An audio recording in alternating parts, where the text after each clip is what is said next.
All right, we're live. All right, thanks everyone for joining today. I'm thrilled to have Mason Mello with me from Shore.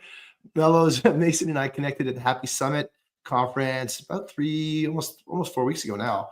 Yep. Got a chance to hit it off and talk a ton about what we're trying to do, both in the market space and help people out. So as we get into the conversation today, like always, getting to hell yes conversations about finding buyers that have prioritized their needs. Now, not everyone is able to articulate what their needs might be. And so a lot of it in the hell yes conversation is really isolating our go-to-market to find out the problem that we solve and who we solve it for. And then the third part to it is like, why is their pain so intense they're seeking change? A lot of things in the world that you were sold to, we're not really looking to solve the problem. And so we kind of like end up being persuaded. And as a seller, those deals they either have churn risk to them or they go out the side of the pipeline and they can become really frustrating to manage. And ultimately, the more we can sit there and solve problems, the better off we are from a seller perspective and a retention perspective and a case study perspective, et cetera, et cetera. As always, this show is brought to you by RCX. We're an AI remote maintenance solution for property management. We help you guys solve trips and save about 50% of your maintenance expenses as you're looking to grow out and manage this turbulent market that we're all in right now. Mason, I'll pass it off to you real quick here. A bit about your background, like we always kick it off. So I'm going to get familiar with you. How did you end up in this role and what's a problem you solve? Yeah. First and foremost, Guillermo, I appreciate you having me. Truly an honor to jump on today. To start, in terms of just a little bit of historical context on me and how I got into the role I'm in today. So entrepreneurship, like dating back to my early days, it's something that I've always been passionate about. Even dating back to my days back at the University of Florida, go Gators. I stuck around to get my master's in entrepreneurship, and it was something that I really wanted to enter into a world or a business where I knew I could, actually make an impact that was recognizable across the entire company. Out of college, worked on a startup called Greek House with a group of my friends. It was essentially an online custom apparel platform for helping facilitate merchandising for fraternities and sororities nationwide. Quite the journey, to say the least. Company ended up becoming, an Inc. 5000 company at one point. And, after that, I realized that working in a startup environment was really like my true calling. Post Greek House, I found a company called Sure. Prior to my time or joining Sure, I'd be lying, Guillermo, if I said I had any insurance expertise or any insurance knowledge whatsoever. I didn't even really know what the word insurtech necessarily meant. But, something about the company just drew me in. I think it was a combination of the people, the leadership, and most importantly, just the opportunity that was in front of Sure as a business and what they were doing in the insurance space. So ultimately, I ended up taking that leap of faith. And I think in retrospect, it was, arguably one of the best decisions I've ever made in my life. Very cool. And Sure, for everyone to kind of frame the conversation, what do you guys do in the market? Like, what's the problem that you guys solve? And for who? Yeah, absolutely. So essentially, in terms of what Sure is, we are in the process of building the infrastructure and the rails that power digital insurance online. So we connect, starting with the consumer, with the brand, with the carrier. We are building the rails and infrastructure that power that entire insurance experience. You'd be shocked in today's market. There's still roughly only 1% of insurance that is transacted that is fully digital. And similar to the Visas and the MasterCards and what they did with commerce, we're trying to bring that same functionality to the insurance landscape. So ultimately, we are, in terms of the problem that we're trying to solve, we're trying to help, the buyer or the partner in this case, provide their customers with a completely digital, frictionless insurance experience for transacting, underwriting, and managing that respective insurance policy.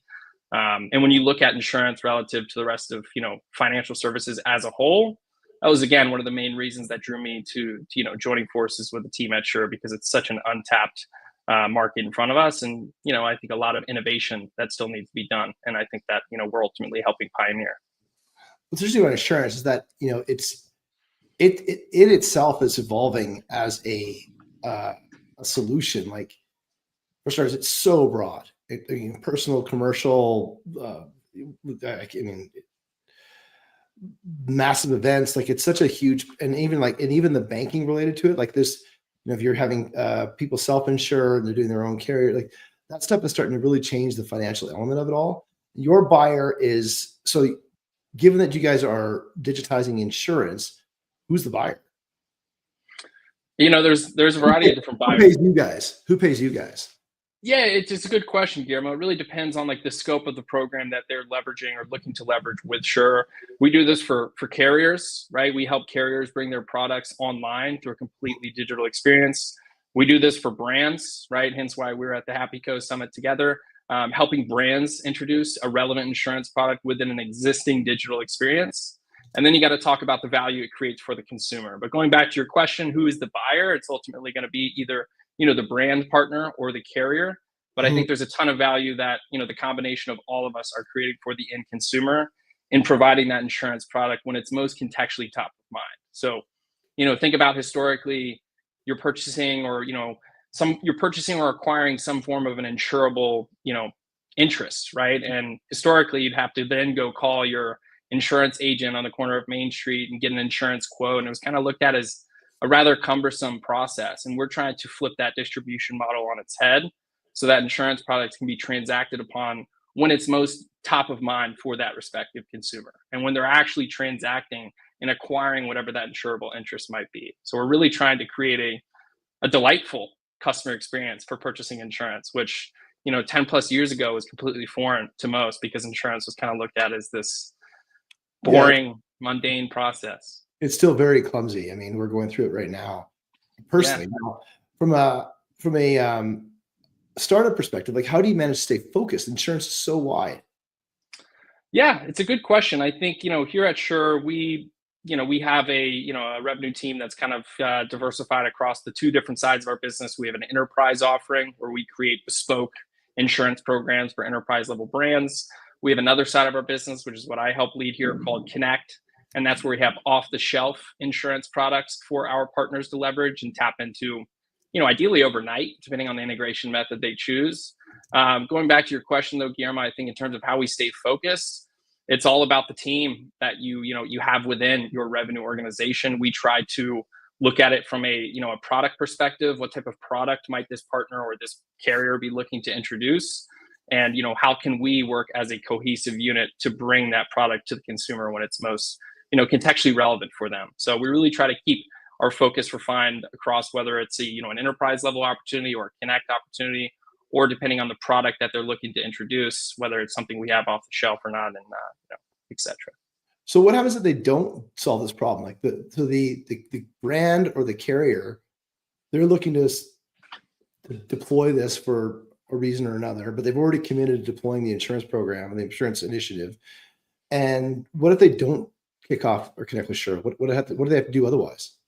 Yeah, it's a great question. And it's ultimately, I think a lot of times when we introduce Sure and what we're doing in the space to whether it be a brand or a carrier, we're helping educate them on something that they didn't really know historically or previously was possible. And I think that touches on one of your, the big question of what is a hell yes moment. I think it really is coming down to how can we show that respective buyer or educate them on something that they might not have known was possible.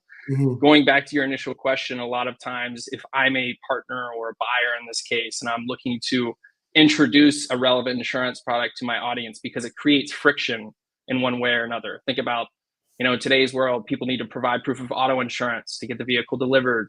In my domain, you have to provide proof of renter's insurance in order to move in. So all that to say, a lot of these partners are looking to offer some level of insurance because they've identified it creates friction within existing workflows across their business.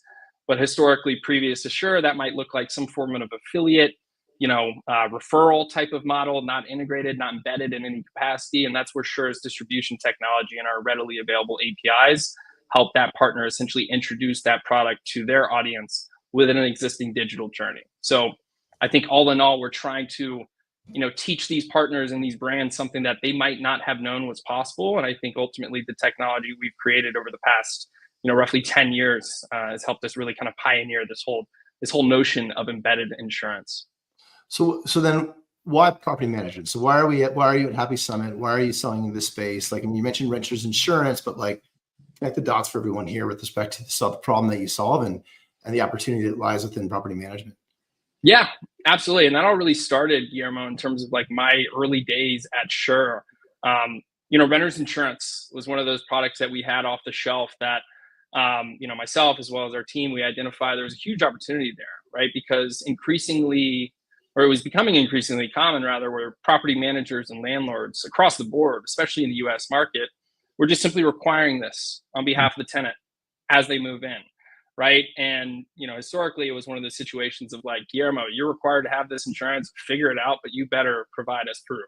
Proof, right? So, that kind of kickstarted this whole notion of us prioritizing and getting into the property management and prop tech sectors where we were leveraging Sure's technology to, essentially help these partners introduce that product within the existing leasing flow.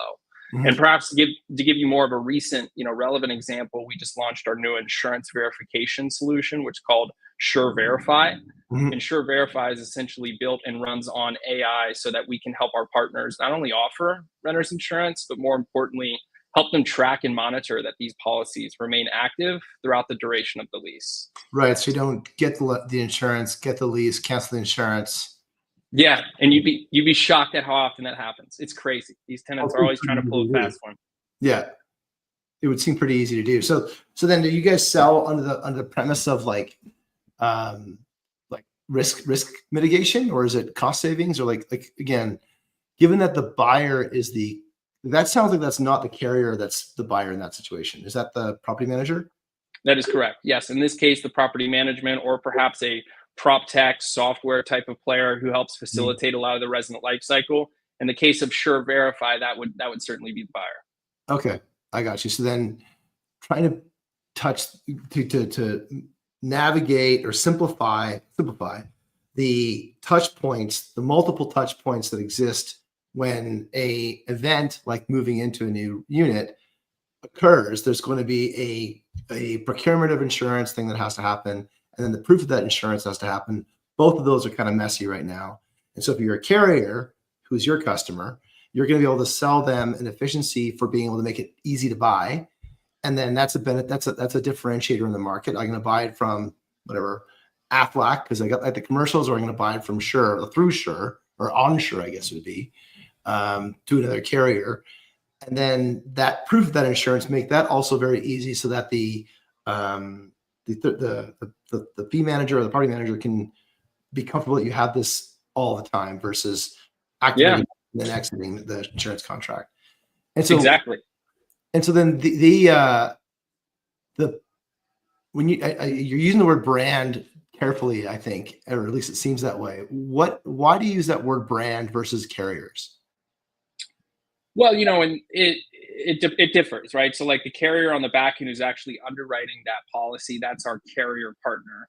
But a Okay. brand, right, using Happy Co, perhaps given our time at the summit as an example, that's the brand that's ultimately, the where we're connecting the dots between the Right. consumer, the partner, and the carrier, so that that respective partner's audience, in this case, a resident, can purchase insurance from a highly reputable carrier, which we have an extensive network of carriers at our disposal. So it's think of Sure as like the technology middleware, so to speak, that Mhm. helps power that end-to-end transaction, but also helps facilitate a lot of the managing and servicing of the policies as well. And most people don't know who their carrier is, do they? Yeah, like regulatory and like legally speaking, you need to make it very clear of like who they're actually purchasing the insurance from, which is Yeah. all things that we handle.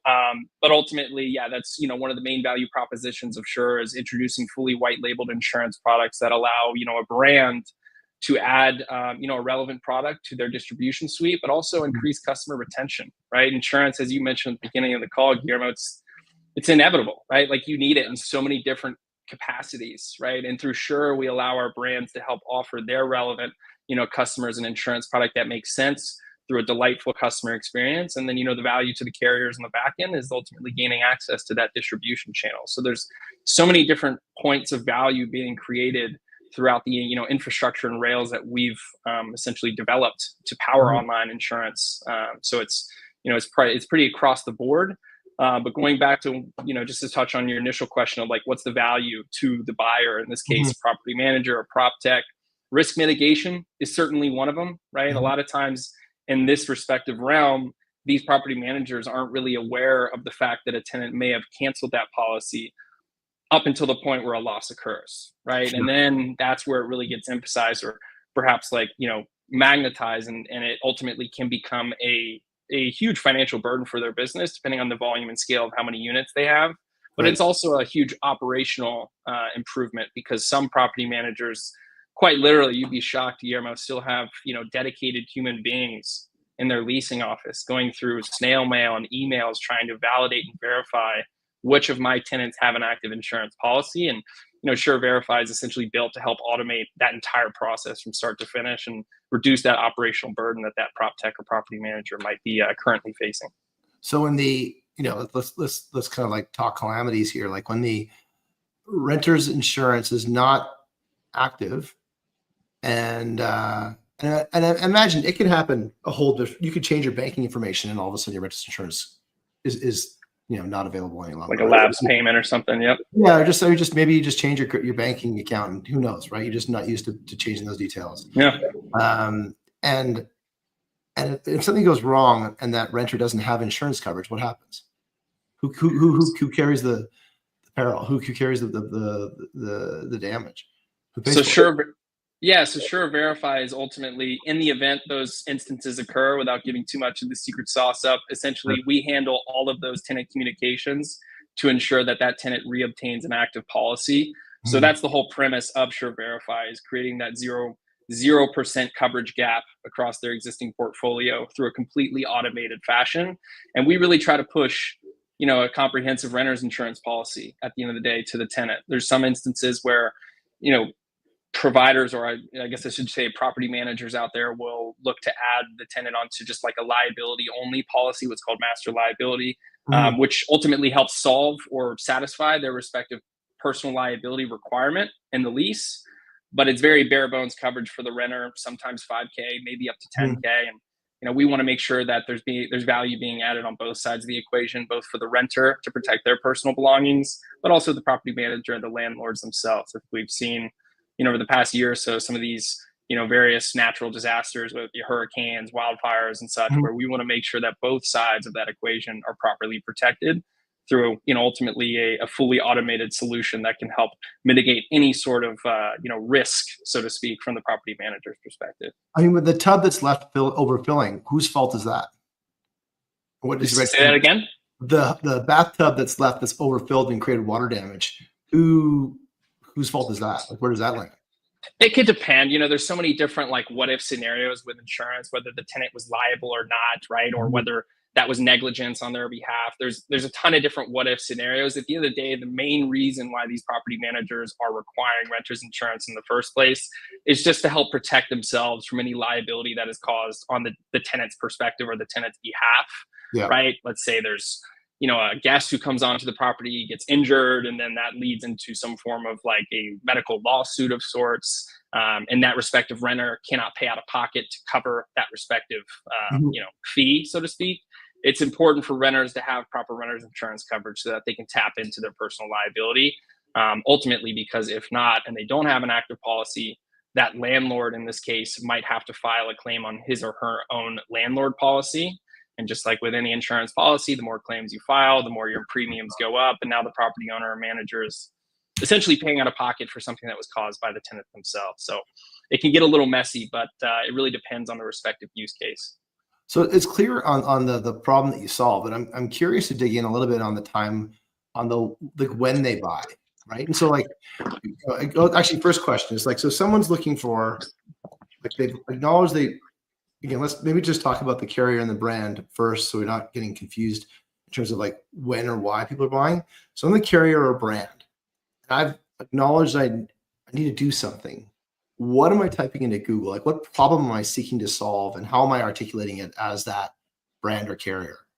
Yeah, I mean, speaking from just using the property management industry as a frame of reference, Mhm. in terms of the timing of when they identify this is a problem, it unfortunately tends to be when that damage occurs, right? They Right. usually will say, I require renter's insurance, but they'll realize that requiring renter's insurance and enforcing it are two different things. So ultimately, up until that point, if let's say some sort of accident occurs where they are, financially on the hook, that's when it really paints that picture to them across their entire portfolio of, okay, if this happened once, there's a very strong chance it can happen again Sure. across my entire portfolio. And when you're dealing with a large scale multifamily PM with tens of thousands, you can see how that can start to compound. Yeah. Ultimately, that would lead them to, more of like, from your question on Googling, figuring out like, what the hell do I do to solve for this? That's where it gets into the educational aspect, right? It's, asking, how can I manually stay on top of this with my dedicated team? Are there other solutions out there that I'm able to leverage to help like streamline this for us? It really depends on that respective property manager, but ultimately it starts at that point of education, right? Mhm. And I think that's, one of the common things that we talk about internally here at Sure is, when you look at like, who are your competitors? Sure, it's Mhm. really education, right? Like helping these property managers in this case understand how digital insurance experiences can help mitigate their risk, but also provide necessary protection for their incoming tenants. And that's one of the main value props that Sure Verify is, aimed to solve for. Like one of the things that we keep hearing about, it's hard to avoid the conversation around centralization, right? And talk about centralizing the property admin or the assistant property manager, et cetera. And presumably those are doing those they were the ones that were doing the insurance validation before, right? The PMS systems. No, and admin role at the property. And Yeah, with typically. the turnover in those roles and the centralization of all, like it's hard to keep track of those types of records, right? So when you go into a property and you start deploying income or insurance verification, like do you turn up a lot that what's the percentage of people that aren't covered at that moment? You'd be shocked. You'd be shocked. I mean, it's we officially like announced the product earlier this year. It's something we've been Mhm. working on for quite some time. I don't have any like hard data off the top of my head to Yeah, share with you today, but you'd be shocked at the amount of renters who actually don't have an adequate coverage or an adequate policy, throughout the duration of the lease term. Based on some analysis we did, getting into this space, roughly 40% of policies are canceled mid-lease term. sure. I mean, just going through some of our existing partners today, nationwide, it's pretty shocking to me, how many renters try to like maneuver this game, so to speak, and cancel altogether, right? And they're ultimately, kind of shooting themselves in the foot, because if damage does occur or if they, lose some form of a personal belonging, they're not ultimately going to have the proper financial protection to cover that loss. So, it's an interesting realm, so to speak. I know I'm biased. I'm in the insure tech Sure. world, so to speak now. So, it's certainly a no-brainer to me. But yeah, it's crazy to see just firsthand through us launching this program and already onboarding a multitude of partners how often this occurs, where a tenant will purchase and then cancel almost the exact same day. Yeah, like I would think that a great lead gen activity would be just do an audit, offer a free Yeah, audit. We'll offer a free yeah, audit and give you a sense of where things are at, because it's the continuous monitoring that you sell. But the free audit would create a time wall they've got to act on, because all of a sudden they're aware. Like the problem of doing audits is that the second that you're aware, now you have an obligation to act. yeah, Right? Like, we absolutely. used to do the audits all the time in tech side of things, and like they're user audits or vendor audits. And whenever we would raise an awareness about something, it was kind of like, I don't know, like going to get a blood test or something like that. Like you go get like you think you think you should do something for the right reasons, but the second you get the results back, now you got to do something about it, and that part feels uncomfortable. Yeah, you're absolutely right. And like you touched on a great point, right? Like Guillermo, in the sense of like, what's the time wall, right? Like what is the time wall for these property managers in this case? And unfortunately, when they have their backs up against a wall and they just quite literally saw firsthand some form of a loss that occurred within their property management business, you can see how that really starts to expedite the sales cycle. And they're like, hey, Yeah. we need something immediately. Like we cannot let this happen again, which is even further emphasized when you're dealing with a large portfolio nationwide. But again, as sellers, it's always important for us to remember, like, be patient, right? Like we can't necessarily rush the process, so to speak. Trust the process is certainly a term that I like to use. And I Mhm. think with any type of buyer and seller dynamic, it's important for the seller to remember just to be patient, right? Yeah. Uh, Working with a property manager who has some form of a time wall because they were just burned, for lack of a better term, from a loss. You got to work with that respective partner to make sure you hit whatever deadlines or timelines they have, but you also got to make sure that you spend enough time throughout the cycle of that deal to help properly educate the value of the product, in this case Sure Verify, the value of what Sure as a whole can bring that partner over time, and ultimately how this is going to help solve that exact pain point that they just went through. So it's important, at least from my perspective, to always remind myself to be patient, regardless of whether or not that partner is trying to really rush through it. Right.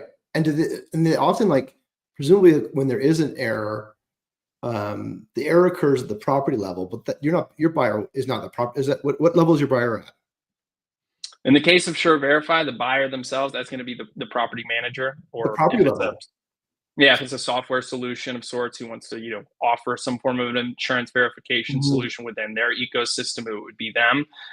Now, there is a buyer in the sense that if a renter, let's say, is going through this process and they don't have proper coverage, that's where they can secure, coverage from our extensive network of carriers within the program itself. So, we're Interesting. adding value to them in that case, and ultimately they would be the buyer of an insurance policy. But as it relates to the insurance verification itself, that would be the property manager or the prop tech software. Sure. Like, what we've seen is we have seen that there is accountability for certain functions at the property level, but or sorry, responsibility for certain functions at the property level, but accountability for changes happen at the asset or the regional level. Like, we don't find a lot of property managers with buying authority on maintenance software, right? So I'm Yeah. curious.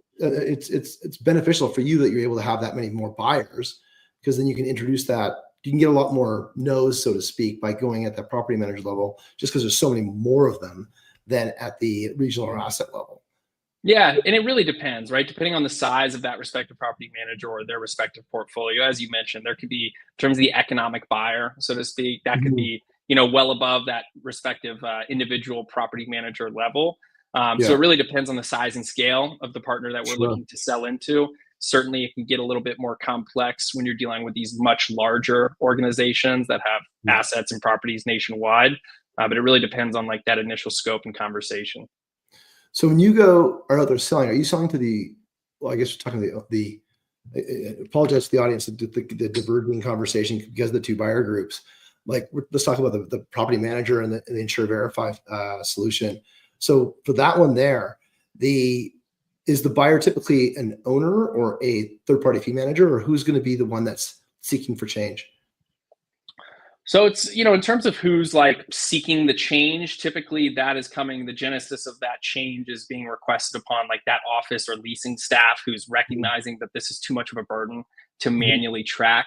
That will then help facilitate a conversation into, the higher up, so to speak, of who can actually, commit to leveraging a solution like this, given that it would be applied across their entire portfolio.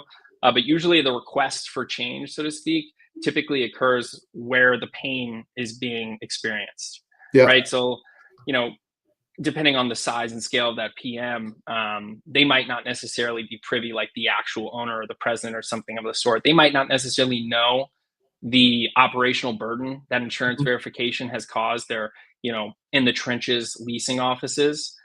So it really depends on like the exact example, but I would say the true like genesis of that pain comes from the leasing office or the managers themselves who are dealing with this on a day-to-day basis. So they're putting their hand up and saying, "I'm underwater."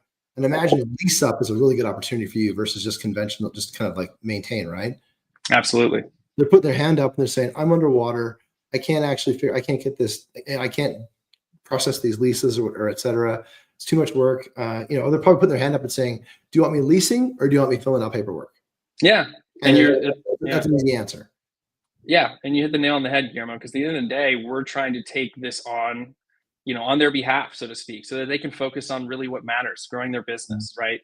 These people don't want to necessarily be spending literally their entire day to day going through insurance paperwork. And that's ultimately something that we can help solve for them, right? And Mhm. there are some, other solutions out there that exist, whether it be within the PMS software themselves or, other third parties. But here at Sure, insurance is what we know best, right?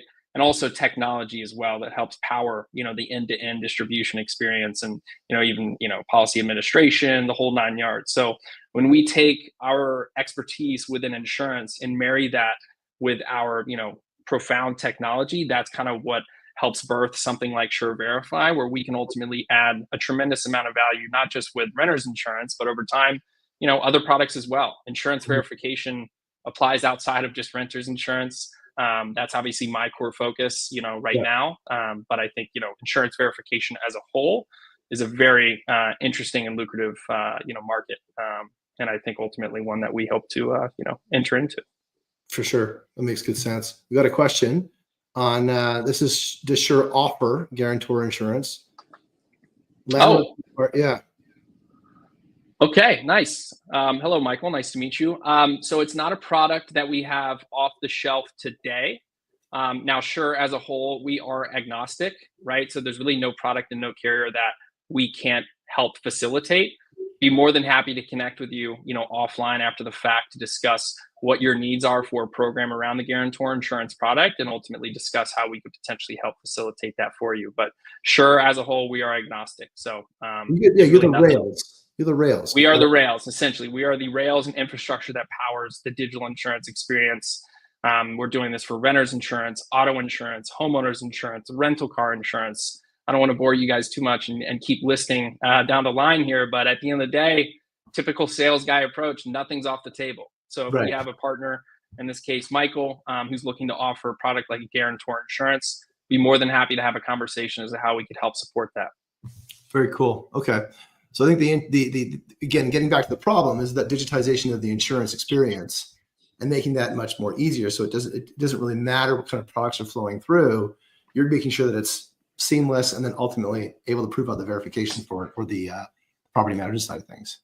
Absolutely. Absolutely. We're ultimately trying to change an industry that was viewed as, as we touched on, some of the adjectives we've been throwing around, Guillermo, mundane, Yeah. boring, perhaps, antiquated.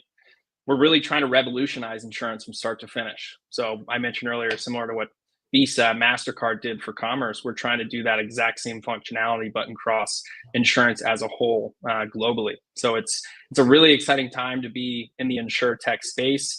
Didn't necessarily, wake up as a 10-year-old kid thinking I would be in insurance technology, but I would be the first to tell you I'm really excited that I am. And ultimately it's exactly what I signed up for, going back to what I mentioned before of pursuing, entrepreneurship and being part of a company that's revolutionizing an industry. I think it fits that exact mold, and it's certainly exactly what I signed up for. So I guess it gets into like the the alternatives that people have to consider, right? So before they choose Sure, they're gonna identify their problem. Let's go back to the carrier conversation, where Yeah. they want to digitize their insurance experience. They're doing that because why? Like, what are they trying to solve for by digitizing it? Is it just is it expensive for them? Is it expensive for their customers? Is it I want to grow a new channel, new markets? I want to be on the TikTok. Like, why are they doing that? Well, you had me up until the TikTok. I don't know if that fits their mold, but there's a ton of different reasons, Guillermo. Ultimately, like even just the timing of things, right, and how many different human touch points that are needed throughout a traditional insurance transaction. It's Right. crazy, right? And in terms of like lost financials from a carrier's perspective, and incorporating agents to thus facilitate that policy sale. When you think of a world of fully online, fully digital insurance where it can meet the consumer where it's most top of mind right then and there, convenience, right? Like there's so much value to be created in just the Mm. overall insurance transaction process. And I guess again, using perhaps Sure Verify as that frame of reference, if they were to look, what am I going to do right now to solve for this? I mentioned there's the manual process, there's third party solutions, or perhaps using something incorporated within your PMS of sorts. But just given what we're doing in the insurance space and what other products that we're planning on offering, not only renters but other adjacent consumers as well, I think we're well positioned to help solve that exact pain point right now, but Mhm. also get in front of pain points that are to come down the road that that property manager or that partner might not even be aware of right now, right? So we're trying to help them solve things that they might not even be cognizant of already. So is the market for like let's stick to the Rails conversation, like the Rails inside of things, like when you're going to seek out and find prospects in that space, how are you filtering on them? Like, the how are you filtering on them? Like who's not better yet? Maybe who's not a good customer for you? It's a good question. I think, look, every partner is different, or every carrier, depending on the side of the equation you want to focus on. Using the partner for this question, I think It really depends. Ultimately, what we're best at, speaking on the connect side of our business and where I Mhm. operate and help lead, we want to create a fully embedded insurance experience where that product is being distributed to that consumer within an existing digital journey, right? So going back to your question, Guillermo, what's a partner that's not really perhaps a great fit? For sure, there's some partners who might be looking more of like, hey, we want to create a marketplace of sorts to present 50 different quotes to our consumers for the same product. Or we want to create more of like a referral partnership where we just like send a post confirmation email like, hey, by the way, have you thought about getting insurance?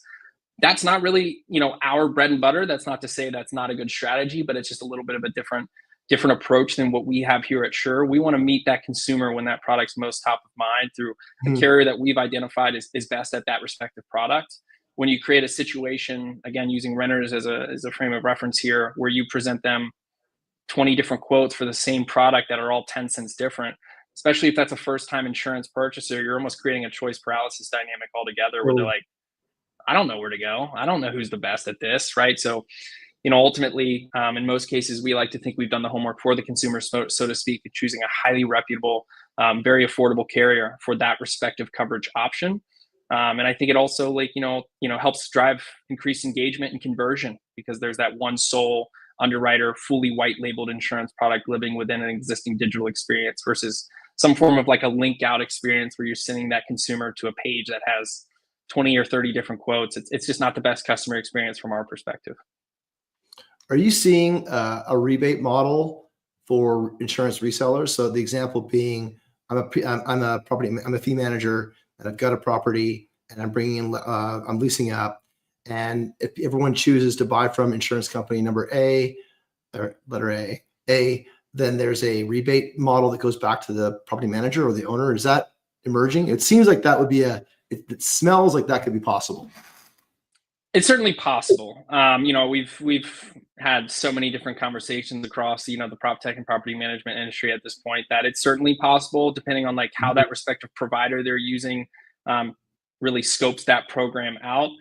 Property managers like to make a little ancillary revenue on the side, which I'm sure Yeah. comes as no surprise to you and your expertise. And it's ultimately, those models definitely exist out there, right? And Yeah. ultimately, it allows these property managers in this case to have a little skin in the game, right? But ultimately, what they're trying to solve for, most importantly, isn't to make a buck on the side, but making sure that they know that their incoming tenants have adequate coverage throughout the lease term. And I think that's the main pain point that they, as buyers, are looking to solve. But if Mhm. you come into that conversation with some ancillary revenue opportunities on the side, then ultimately it certainly becomes more interesting to them, so to speak.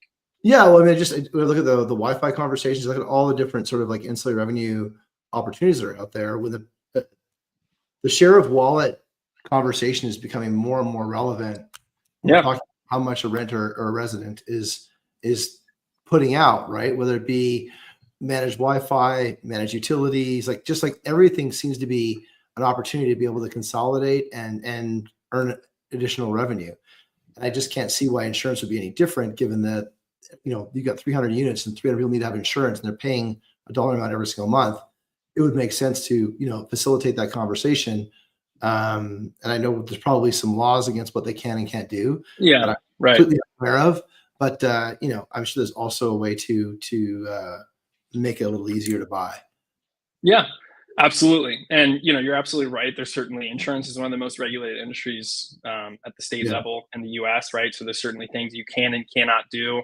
Like be careful with the word like rebate, for instance. Right. But ultimately, yes. I mean, there's property managers who have preferred providers today that are making Mhm. some ancillary revenue on the side. And to your point, like that's really the name of the game and where the market is heading. Mhm. Um, and depending on the partner and their preference, it could be something that they prioritize more so than the actual value of having 100% compliance across the portfolio. So it really Yeah. depends on who you're selling into. But I Right. think us as sellers need to be able to identify, first and foremost, like what is the pain that this partner, this property management firm or prop tech company is looking to solve, Mhm. and how can I use my arsenal in this case here at Sure, my renters insurance program, our insurance verifications technology to help really solve that pain point. I think that's a common thing you see with sellers is they try to talk about the ROI as quickly as possible. Hey, Guillermo, here's the ROI if you use this product. Are you ready to sign up? But they don't even like spend any time focusing on like the COI and the cost of like inaction, right? Like, oh, Guillermo, you got burned recently. Somebody caused damage and you had to pay out of pocket for it. How many units do you have? Oh, you have 20,000 units. Have you thought about how this could compound over time? And now I'm helping, again, educate, in this case, the buyer on what the cost of inaction might be. And then that's when I can start to get into the ROI of how a product like Sure Verify can help solve that gap, and how Sure, as a whole, can help evolve with this company or this partner over time for really any and all of their insurance needs. So it's kind of, a thing I try to remind myself as a seller is, focusing on that cost of inaction before I start to, Trojan horse my way into the salesy methodology of what the ROI may be. I do like, it's funny. I actually haven't heard that language. I mean, of course, we always say like that. What's the cost of the status quo? What's the cost of not making a change? What's the cost? But I like that COI language. I'm shocked that's new to me. You can recycle it. Go for it. What objections do you typically hear when you're talking? I mean, I know you got the two buyers, but let's maybe focus on the renter stuff for the audience here. What do you hear as an objection? I mean, gosh, I've heard so much, Guillermo. Like, first and foremost, perhaps like, why shouldn't I do this manually? Right? If the property manager in this case hasn't necessarily seen like the operational burden that creates their leasing team and their office staff, they might just say, well, I'll just do this manually. I'll just track and scan, read documents myself and try to stay on top of it. They'll ask like, what makes Sure Verify better than some of these other solutions out there in the market? Or, more importantly, one that I hear all the time, which you'd be shocked at, is, well, Mason, my resident provided proof of renter's insurance at move-in. Like, why would I need this? Right. It's like, well, you might not necessarily understand what the pain point actually is. And that's how you get into, helping educate that respective party on what exists out there in the market, with roughly 40% of renters canceling these policies mid-lease term. So I've heard it all, but ultimately what I try to do in addressing those objections is, first and foremost, setting the foundational knowledge of like what their cost of inaction might be if they don't do anything.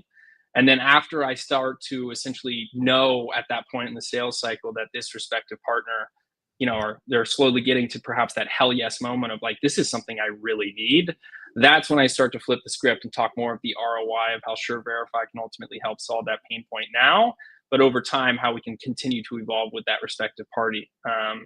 But really just using our insurance expertise and also what we do with technology and introducing technology across the entire insurance landscape from distribution to claims, really trying to help paint that picture to that buyer in this case on how Sure's knowledge and expertise are best suited to help them solve what is probably one of the more common pain points in property management today. When you're talking about the cost of inaction, how do you frame that into a compelling event? Like, how do you, like, what I found, my story, what I found is that when I frame the cost of inaction and I put it out there, and I've even gone to like, you do it on a per day basis. This is how much money you're losing per day. And they were like, yeah. And I'm like, okay. Yeah. All right. I guess that's okay. And I'm learning, I'm trying to figure out, more ways into how to pull out the time wall for the cost of inaction. Because like, it seems to me like people are perfectly fine. Generally speaking, the status quo is very powerful, right? And they're very compelled to not change. We're humans. Yeah, absolutely. And so even when I raise the cost of inaction or the cost of the pain, the cost of the current status quo, there still is like a reluctance to acknowledge change and urgency. So how are you creating that urgency out of that cost of inaction? Like, do you, by a certain date or, by a certain this quarter, or how do you begin to pull that out? Or do you have a trick, or are you still trying to figure it out? Yeah, I mean, I'll tell you all my secrets, Guillermo. I'm totally fine with that. No, all jokes aside, I think for me personally, not saying this is the right way versus the wrong way, and it might sound silly when you think of like the cost of inaction, right? There's a cost, but it's really important from my perspective to actually quantify something with an actual number, right? Like, I think a lot of times if you go into that conversation and you just identify the pain point, and they're like, oh yeah, I guess that is a pain point, and then you leave it at that, you're not actually giving them a concrete number to latch onto and understanding like, okay, this will cost me X dollars a month if I don't do anything. Multiply that across the duration of, the next 365 days for the next year, 2 years, 3 years. If you don't quantify what that pain point might be, or perhaps in this case, the cost of inaction, you're not creating really any urgency whatsoever from that prospective buyer. And I think it really does come back to just giving them a monetary number of what they could be, potentially facing down the road. And that's something that I use myself, especially across all of our, partners, whether it be insurance verification, renter's insurance, rental car, etc.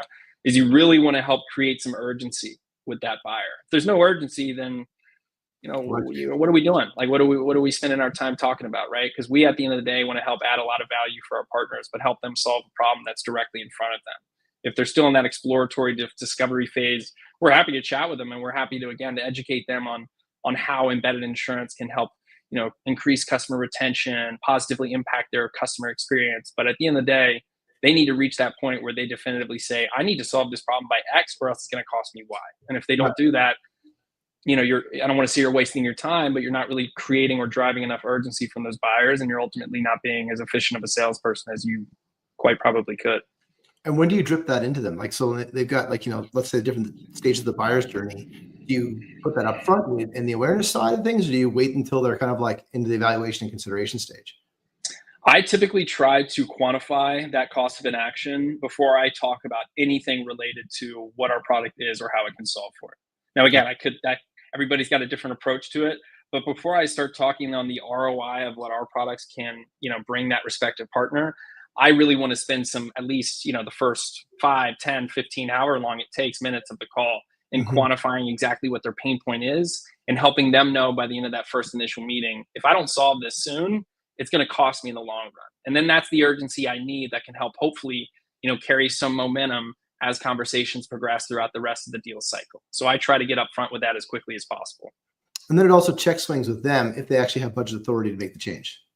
Yeah, absolutely. They can sense, they can go, okay, well, I have budget authority to spend to solve this problem, or maybe I don't have budget authority to solve this problem. But at least I get a sense that I can get the size of the problem. Exactly. And again, like, depending on who we're selling into, or if that initial, stakeholder or point of contact is the ultimate economic buyer or not, I'll probably more or less go through the same exercise once they bring their respective boss onto the next call, and really just try to make sure that everybody is aligned, both the buyer and the seller, of exactly what we're trying to solve for, but most importantly, what happens if we don't solve for it?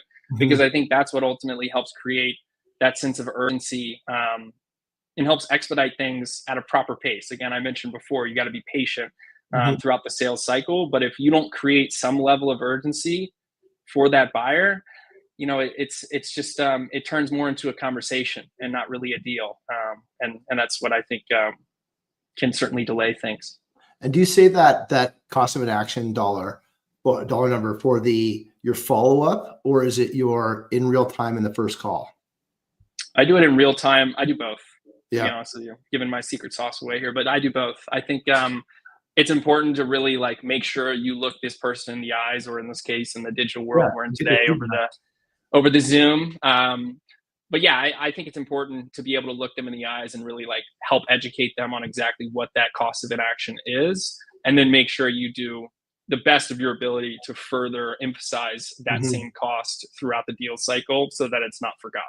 Because out of sight, out of mind, I think the more you drive that home, the more urgency that you're creating on the buyer side, and assuming you're doing the proper multi-threading and getting it in front of as many people as possible that are relevant for the conversation, I think it's important to leave nothing up for chance, so to speak, and making sure that you are quantifying that pain point or that problem that needs to be solved as much as possible.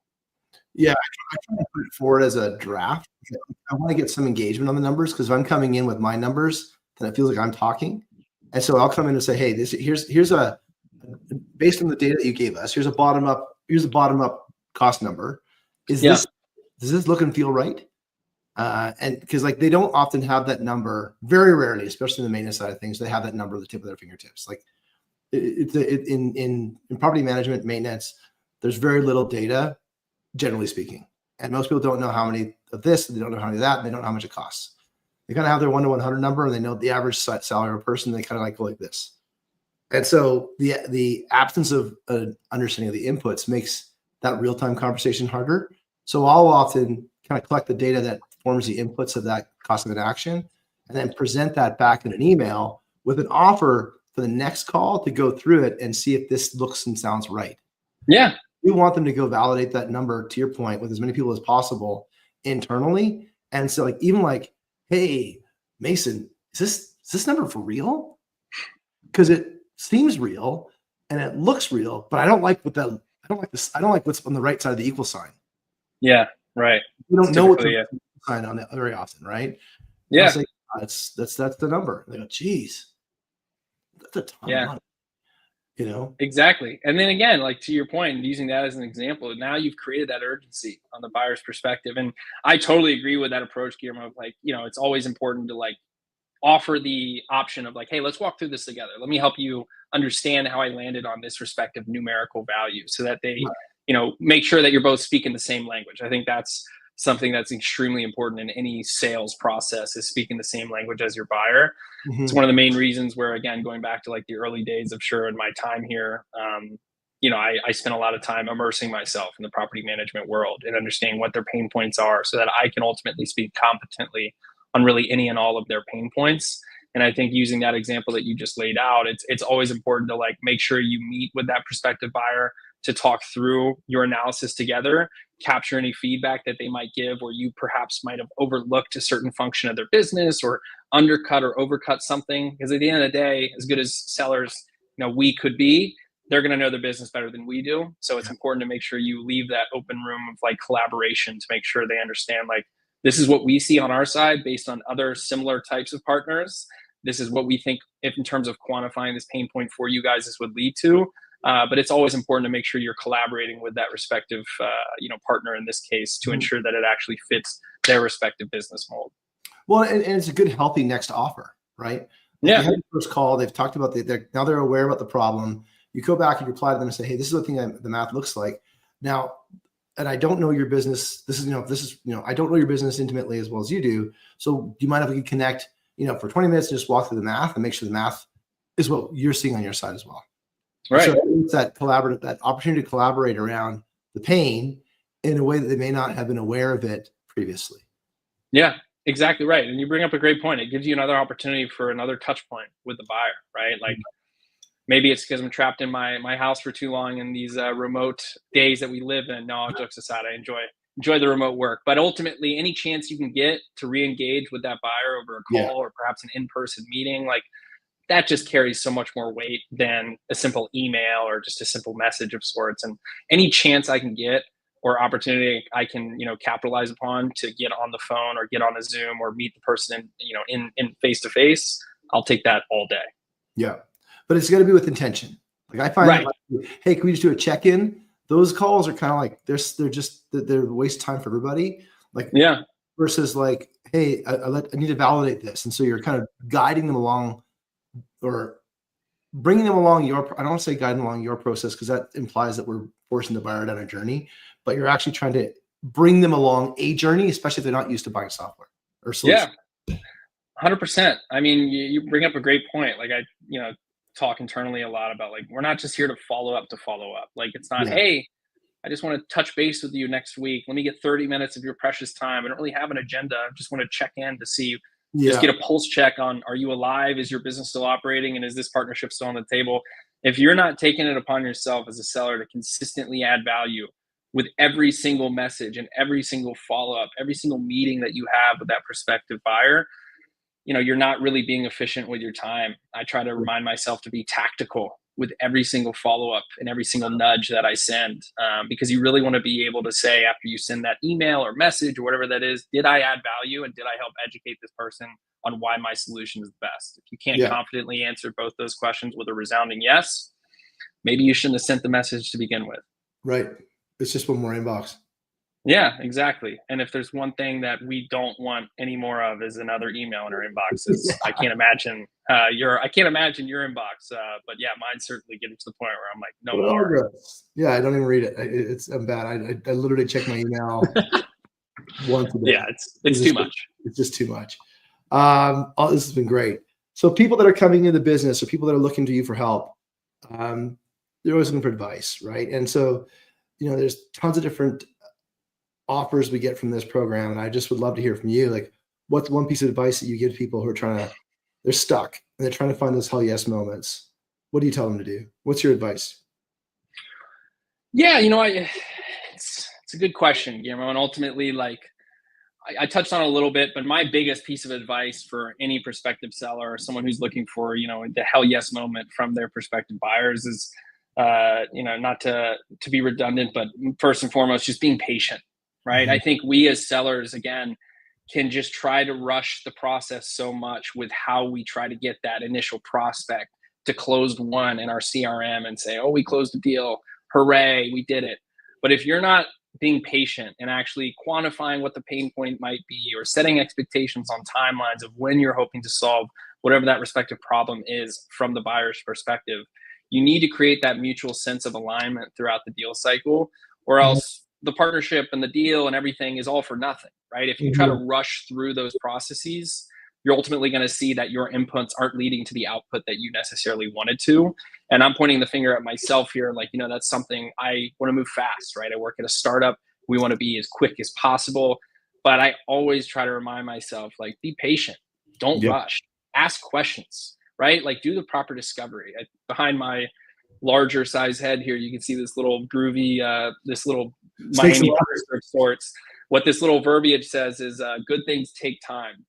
And it's something that, like, I literally try to remind myself every single day coming into work. And it applies both personally and professionally, right? You need to be patient as a seller and also as a human being. And I think the more patient you are in trying to identify what the pain point is, quantify what that might lead to the partner's inaction, and then ultimately helping switch into the ROI analysis of how your solution can help solve that respective need. You do those three things and you take your time doing it, I think you're going to see from the average deal size or the actual output of the deals that you're closing as a seller, it's going to lead to much more of an output than if you were to just try to rush through everything. So that would probably be my biggest piece of advice. Second one I mentioned lightly is just speaking their language. Whether you're selling insurance software, insurance verification, anything, mattresses for all I care, you need to be able to speak the language of your buyer. Like, I don't think you should be even putting yourself in a position to sell something until you absolutely know their business like the back of your hand. Because if you're going to go into conversations and try to, ultimately sell that buyer on something that can add value to their business, if you don't understand the foundation of how their business operates and how it runs, you're not going to really be able to articulate what the pain point is you're trying to solve or what the value is that you're trying to create. So I think being patient and speaking the buyer's language are probably my all-encompassing two rules of thumb for any successful seller. Love it. That's awesome. Very good feedback. I think that, as I think back on some of the, and it can often be cringeworthy to review your own calls, like a call from like a year ago or 2 years ago, and you're like, oh my God, I can't believe I said that. But often I find I get mixed up on the value proposition can be different depending on the buyer. What I mean by that is that, like, property manager, asset manager, they have different priorities. So their language, their needs, their cost of inaction is different. And then even if I think about owners and managers, like, the cost of inaction is different for an owner than it is for a manager. And so they have different priorities. And so the cost of the impact of not doing anything and the cost of not making a decision is different. And so the quantification of it all has to fit within something that they care about. Yeah. And that's a great point. Like, ultimately you need to be able to adapt based on who you're selling into, right? Yeah. Like, what we're doing at Sure is so, we're, like I said before, we're trying to revolutionize insurance from start to finish. And that's across a variety of different verticals: automotive, commercial, real estate. So you need to be able as a seller to adapt to who you're actually selling into. And I think that's a, certainly, something that our sales team constantly reminds ourselves on a day in and day out basis, because if we're going to reach the full potential of what Sure can accomplish over time, we need to be able to competently speak about the automotive industry, the real estate space, commercial insurance, right? We're trying to accomplish, a lot of great things in the embedded insurance landscape. And that all starts with education for ourselves and ultimately passing that education on to our buyers of how we can help solve those pain points. Love it. Awesome. People want to get a hold of you. Who's to talk to? How do they get a hold of you? Yeah. Well, as you can tell, probably in the 45 to 60 minutes we've had this far, I love chatting with people. So feel free to reach out to me directly. It's just Mason, Mason, @sureapp.com. Would love to chat with anyone and everybody regarding our new insurance verification solution. Even if you already have perhaps a preferred provider or solution in place, would love to articulate how Sure Verify can help add additional value. Also reach out via LinkedIn. I'm pretty active on LinkedIn as well. But yeah, LinkedIn and email, always the best two, I would say, communication channels to get a hold of me. Wonderful. Outstanding. And who should we talk to next? Well, you've got an extensive network, Guillermo, so I'm sure you've got quite the list of people. I mean, I'm pretty sure, tunnel vision to Sure. Obviously, we have our partners. If and when it's necessary, I'd love, you always could reach out, or I could introduce you to some folks over on our enterprise team.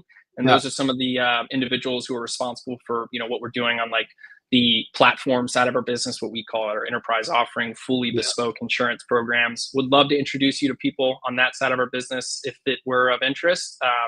But I'm sure you got a large list of candidates in front of you already. So you just let me know how you can help. All right. Well, I appreciate that. We always need somebody out there. Hopefully, Rob. Yeah. There you go. Cool. Okay. And for everyone listening, thank you for listening on the podcast today, or on the LinkedIn Live today. This will be on a podcast. We're going to have a bunch out there on in a blog posting throughout the next 3, 4, 5 weeks. So look for clips and snips of this conversation today. Mason, super glad we met at the Happy Summit. Appreciate those guys for having us both there as sponsors. And thanks everyone for coming to Happy Summit. I'm sure hopefully we made an impression on you. Yeah, absolutely. I appreciate you having me. Thanks again. Good. All right. Thanks, everyone. If you're following us on the podcast, link, subscribe, comment. That's always awesome for everything. And this will be on LinkedIn, and we'll cycle it throughout in the next while here. Thanks, Mason. Have an awesome day. Take care. Likewise. Appreciate it, Guillermo. Bye-bye. Take care.